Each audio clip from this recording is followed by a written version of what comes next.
Buenas noches, mi nombre es Abelardo Arciniga Sánchez y presentaré a continuación las principales referencias, objetivos, elementos de la planeación educativa que se proponen para una gestión idónea y objetiva. Abordaré estos temas que son ligados fundamentalmente al marco de la gestión de las instituciones de educación superior colombianas, prestando especial atención a cómo estos elementos influyen en la calidad y la pertinencia de los programas académicos que allí se imparten. Y para lograr este propósito, pues haré un pequeño recorrido histórico que permitirá comprender un poco más en detalle las raíces de la planeación educativa como elemento de gestión institucional, su evolución y, en alguna forma, los retos que enfrenta en el mundo contemporáneo. Para plantear este primer elemento es importante mencionar que este proceso de la educación, de la planeación educativa, se define como un instrumento de construcción de objetivos, estrategias y recursos que una institución educativa debe considerar para asegurar y orientar en la mejor forma todos los procesos, tanto pedagógicos de enseñanza y aprendizaje, como la propia construcción de los programas académicos que lo soportan.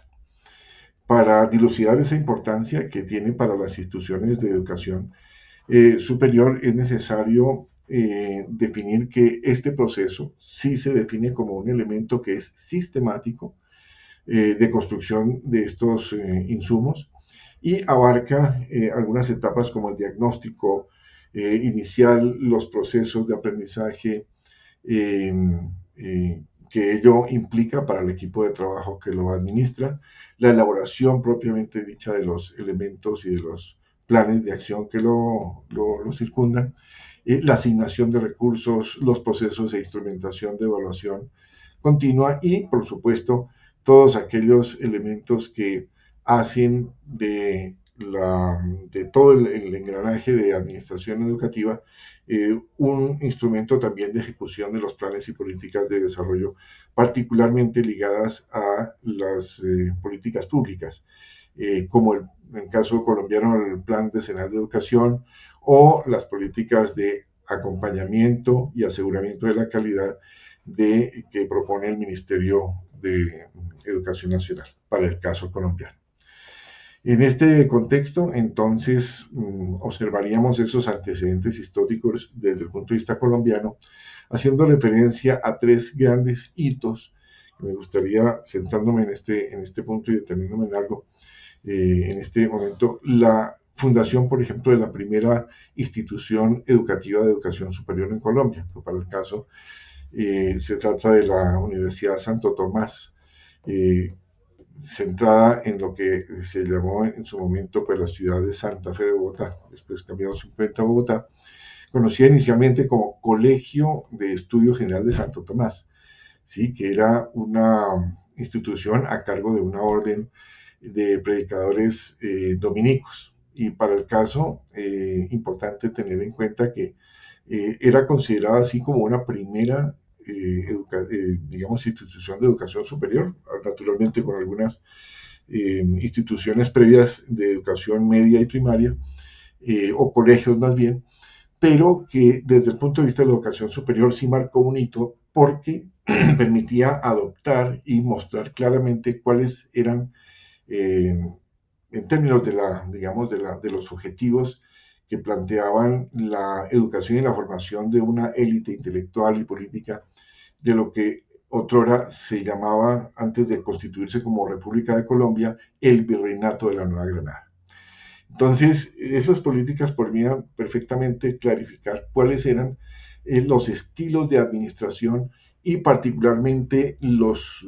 digamos, referentes de construcción centralizada que se hacía para todas las instituciones que modelaban pues más o menos la función de la educación superior en Colombia en ese momento. Luego de esto aparece la creación de la Universidad Nacional de Colombia, que pues prácticamente ya se traslada del siglo XV, que fue cuando se creó la Universidad Santo Tomás, en el año de 1580 más o menos, hasta el año de 1876 o 67, perdón, en el que una vez generada esta institución, pues se propuso ya como una institución de orden laico, aunque hay otras instituciones laicas, pero privadas, esta es de orden público. Tenía por referencia la apropiación de otros sistemas de administración que permitían la participación de grupos de docentes, por ejemplo, y particularmente de estudiantes en la coadministración y la planificación educativa y obviamente de la construcción de los currículos. Y por último está hacia principios del siglo XX la construcción o digamos, el proceso que se llamó la Reforma de Córdoba, que se dio con la constitución de otro tipo de universidades en las que se proponía la modernización universitaria en términos de la inscripción de varios ítems relacionados con la ciencia, la tecnología y los procesos de investigación e innovación, que se ha trasladado a lo largo de los años, pues en su respectiva proporción, hasta la época presente, que son hitos que, por supuesto, representan para el caso de la institución universitaria colombiana unos elementos que dan, digamos, esos modelos de centralización de enfoque inicial, de modernización, el impulso de reformas educativas que están ligadas a, digamos, a la estructura de coparticipativa de otros entes de administración y, por supuesto, ya en lo más reciente, la proyección que se da de la constitución de estas instituciones para la proyección del capital humano en capacidad de participar con los sectores productivos y con orientación a las innovaciones, a la investigación y a la construcción propia de ciencia y tecnología endógena. De allí se derivan otros elementos que están, digamos, paradigmáticamente relacionados en términos de esa participación, o más bien la coparticipación que se da de los grupos humanos de estudiantes y docentes, y particularmente la flexibilización que se le da al desarrollo curricular de los programas que permitían tanto la adaptación del currículo a las necesidades del consumo, es decir, las necesidades del ejercicio profesional desde el punto de vista productivo, y los conceptos apropiados en términos de competitividad de las instituciones, de calidad y acreditación de ese ejercicio con esos criterios. Los elementos que configuran digamos, este paradigma están ligados a principios como la libertad de cátedra, que a lo largo del tiempo han permitido, digamos, definir cierta autonomía en el desarrollo curricular de los programas, la autonomía universitaria, que establece pues el más alto nivel de autogestión que hoy día todavía es vigente para el caso de nuestro país, y los procesos de articulación que se dan con los sectores productivos, como son los temas de investigación, desarrollo y extensión del currículo, más allá de lo que propone, pues, digamos, la educación formal universitaria. Los cursos de posgrado, los cursos, ¿no es cierto?, de especialización, maestrías, doctorados y postdoctorados que se dan en la actualidad. Un ejemplo. Y por supuesto, los procesos de participación académica que se dan en cada una de las instancias, incluso por modelación administrativa en cada una de las instituciones a lo largo del tiempo, modernizadas y orientadas en su generalidad a este nuevo estilo. Por supuesto, cada grupo social, incluso cada región dentro de nuestro país, establece procesos de adaptabilidad y mejora continua un poquitín diferentes, pero ligados pues obviamente a una política general de evolución compatible con cada uno de los contextos en los que se da y el radio de acción que se propone en el concepto universitario. Por último, estos resultados que resultan de la proyección de este paradigma están buscando el fortalecimiento de los criterios de calidad, la cohesión institucional en términos de la consolidación de un estilo muy ligado a la política gubernamental, que tiene esa tendencia multinacional, incluso muy ligado también a los criterios de uso, tradición, costumbre y cultura latina en este caso, y por supuesto la adaptación de los procesos de innovación y desarrollo, particularmente en los impactos sociales que tiene la apropiación, por ejemplo, de las tecnologías de la informática y las comunicaciones. En este proceso, un poco más en detalle, se observan las siguientes etapas del proceso de planeación educativa. El primero de ellos está involucrando pues, el diagnóstico institucional, que como tal está ligado antes de iniciarse, de pronto haciendo referencia a lo que involucra el inicio del ejercicio de un proceso de planeación educativa, la constitución del equipo de trabajo y la elaboración de un primer plan de acción. Dados estos dos elementos, la primera tarea que normalmente se propone es el diagnóstico institucional, en el que se recogen y analizan pues, los datos internos, los recursos humanos, la infraestructura, los elementos de oferta académica que están disponibles, incluso elementos de clima organizacional que definen el estatus, ¿no es cierto? El estado del arte, la acción más propiamente dicha actual de lo que se podría denominar una visión circunspectiva del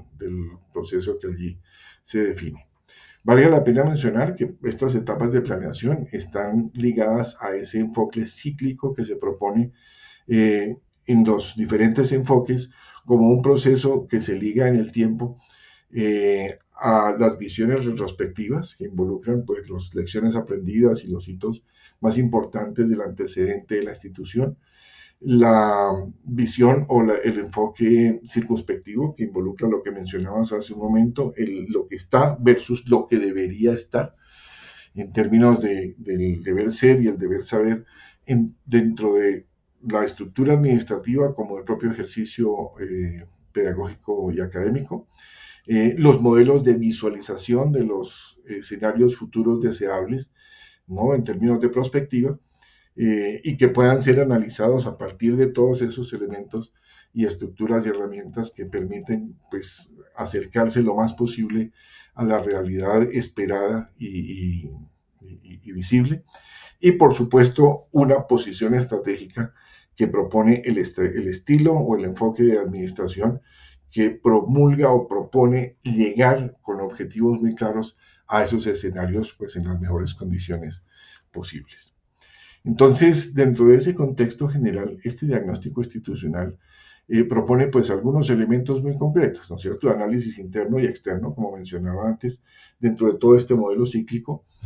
que definen tanto como los recursos de infraestructura y elementos disponibles como el análisis externo de la propia institución. Esto es las políticas públicas que se definen, las demandas del propio mercado, las tendencias globales, ¿no es cierto?, que dan hacia la construcción de un capital humano idóneo y deseable. Y por otra parte está el tema de la definición de los objetivos, que desde el punto de vista estratégico y tras todos esos diagnósticos anteriores, permiten hacer coherentes tanto los elementos de identidad institucional que se hacen y se deben hacer realistas y claros para los miembros del equipo de trabajo, que proponen darle coherencia a la misión y a la visión institucional dentro de ese tránsito del contexto administrativo como estrategia y político y social o cultural como modelación o tránsito a lo largo del futuro en el corto, medio y largo plazo. Esos enfoques que proponen pues claridad y calidad en todos los procesos involucran desde el punto de vista político en la actualidad nacional un tema que es sumamente importante llamado el concepto de responsabilidad social. Y para ello, en los siguientes puntos, particularmente ligados a las etapas de planeación más densas, que es cuando ya esas etapas de desarrollo de los planes que se han propuesto, como estrategias que plantean acciones muy específicas en términos de cómo alcanzar esas metas definidas, cómo identificar los recursos que se necesitan para lograrlos, pues establecen indicadores que son muy, muy importantes, ¿no? Para asegurar el logro de esos objetivos. En términos de implementación, hay unos procesos que podrían darse desde el punto de vista de la puesta en marcha de los planes con el equipo técnico y el equipo de miembros de una institución que definen roles, que digamos establecen sus propios canales de comunicación y que introducen incluso tecnologías de comunicación y de apropiación o administración de la información que potencian todas esas estrategias y logros que se proponen, tanto para ejercerlos en su momento como para supervisar su avance y documentar en todo momento los logros o las dificultades que se presentan. Desde el punto de vista de la evaluación, de la retroalimentación que se da más bien, que se hace mediante indicadores, que se hacen mediante, digamos, mecanismos de control muy precisos, permiten, pues, asegurar y medir muy bien los grados de avance en cada una de las instancias propuestas y establecer registros, datos que son obtenidos permanente y sistemáticamente para involucrar a cada uno de esos miembros y establecer, pues, sobre todo en esos momentos de emergencia o de situaciones emergentes, digamos, acciones que faciliten la recuperación en caso de fallas o un reforzamiento y una potenciación de aquellas en donde se está logrando un logro significativo. La consolidación de un proceso de trabajo está ligado pues a los procesos de retroalimentación, pero sobre todo de la consolidación de esas mejoras que se proponen continuas. Este ciclo de planeación involucra retroalimentación constante, documentación de éxitos, de errores naturalmente, pero todo promoviendo los criterios y los conceptos originales de innovación y de mejoramiento continuo. Cerrando el ciclo, pues todos esos insumos establecen, pues digamos, el gran compendio de insumos y de elementos que soportan el criterio de planeación educativa. Desde el punto de vista de esos insumos requeridos, pues es muy importante mencionar los datos que se obtienen, indicadores de calidad, resultados de evaluaciones, etcétera, recursos físicos y tecnológicos como las aulas, los laboratorios, las plataformas virtuales que se dan en la actualidad y que son vitales para ese desarrollo y que involucran de alguna manera la participación y el buen manejo que el equipo de trabajo apropia para el ejercicio administrativo y pedagógico de su función. Y por otra parte están los procesos que podrían llamarse destacados, es decir, aquellos en donde la consulta y la participación de la comunidad universitaria es una función de permanente control y sobre todo de absoluta y necesaria retroalimentación. El uso de herramientas de gestión, como por ejemplo el DOFA, el BEI, los planes estratégicos de desarrollo anual, los planes que se dan en cada uno de los ciclos, por ejemplo, de gestión administrativa de las diferentes rectorías, y así sucesivamente, incluso entre las políticas globales que se dan de orden, digamos, político, en términos del desarrollo nacional y de la construcción del capital humano idóneo para cumplirlos. Por supuesto, las vinculaciones que se dan con el sector productivo que mencionábamos antes, como modelos y apropiación de los procesos de investigación, de ciencia, de tecnología y de proyección social. Por último, están las tendencias de gestión educativa, que están ligadas pues, a lo que promueven la corresponsabilidad en la toma de decisiones de los diferentes grupos de trabajo, como son las áreas administrativas, las áreas docentes y las áreas estudiantiles, y los procesos de fortalecimiento de la innovación y de la adaptación institucional. Por supuesto, la participación externa de la institución ministerial que sea en Colombia, que buscan, pues, como el caso del Ministerio de Educación Nacional o los Consejos Nacionales de Acreditación y otros, pues la mejora continua de las instituciones en términos de los indicadores de desempeño, sobre todo los indicadores de, digamos, buena gestión administrativa.